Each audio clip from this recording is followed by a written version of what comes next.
Bengaluru rave party కేసులో దర్యాప్తు ముమ్మరం చేశారు పోలీసులు. డ్రగ్స్ పాజిటివ్ వచ్చిన వారికి పోలీసులు నోటీసులు ఇచ్చారు. బెంగళూరు సెంట్రల్ క్రైమ్ బ్రాంచ్ ఎదుట హాజరు కావాలని 86 మందికి నోటీసులు జారీ చేశారు పోలీసులు. నటి హేమకు సైతం నోటీసులు జారీ చేశారు క్రైమ్ బ్రాంచ్. సోమవారం విచారణకు హాజరు కావాలని ఆదేశించారు. ఇప్పటికే 5గురిని అరెస్ట్ చేశారు బెంగళూరు పోలీసులు.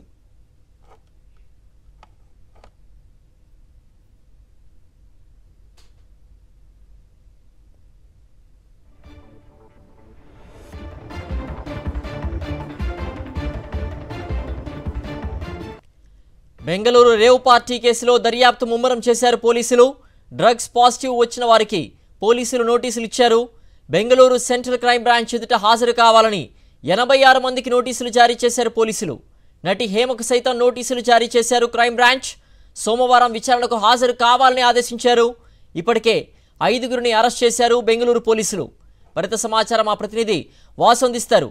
వాసు, డ్రగ్స్ టెస్ట్లో పాజిటివ్ వచ్చిన వారందరినీ కూడా సోమవారం విచారణకు రావాల్సిందిగా పోలీసులు నోటీసులు జారీ చేసినట్టు తెలుస్తోంది.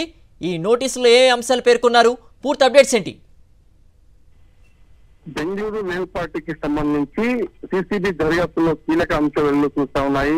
ఇప్పటి వరకు కూడా అరెస్ట్ అయినటువంటి వ్యక్తులందరికీ సంబంధించి కూడా బ్లడ్ శాంపిల్ సేకరణ జరిగిన 86 మందికి పాజిటివ్ వచ్చిన 86 మందిని సోమవారం విచారణకు హాజరు కావాలంటూ కూడా నోటీసులు జారీ చేశారు. నోటీసులు అందుకున్న వారిలో ఎవరైతే ఫామ్ హౌస్ యజమాని గోపాల్ రెడ్డితో పాటు మరోపక్క ఈ నటి హేమ హైదరాబాద్ సంబంధించి ఎవరో తెలుగు సినిమా పరిశ్రమ నటి హేమ కూడా నోటీసులు అందాయి. మొత్తం 86 మందికి నోటీసులు అందాయి. నోటీసులో అందిన వారందరూ కూడా సోమవారం విచారణకు హాజరు కావాలంటూ సిసిబి ఆదేశాలు జారీ చేసింది. మరోపక్క ఈ యొక్క కేసు ఇన్వెస్టిగేషన్ సంబంధించి అసలు ఎవరు కీలక సూత్రులు అన్న అంశానికి సంబంధించి ఇప్పటికే 5గురు అరెస్ట్ అయ్యారు. ఈ 5గురిలో కూడా కొంతమంది విజయవాడ, చిత్తూరు జిల్లా సంబంధించినటువంటి ముఖ్య టీడీపీ కార్యకర్తలు కూడా కనిపిస్తున్న నేపథ్యం కనిపిస్తా ఉంది.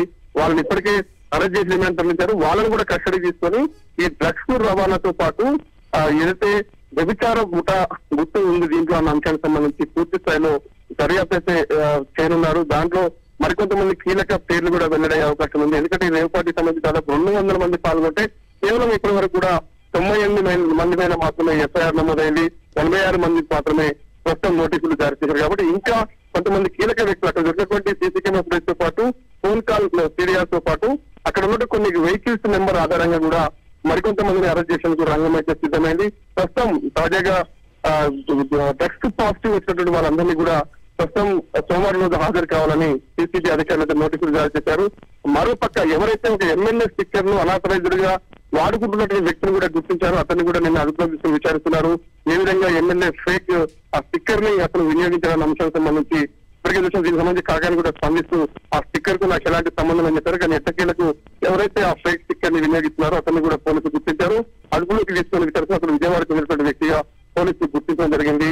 పూర్తి స్థాయిలో ఎవరైతే ఇలాంటి అంశాలకు సంబంధించి కొంతమంది ఆ చిత్తూరు జిల్లాలో ఉన్నటువంటి 4 కీలక వ్యక్తులకు సంబంధించి ఒక ఫార్చునర్ వెహికల్ కూడా టీడీపీ నేతగా తెలుస్తా ఉంది.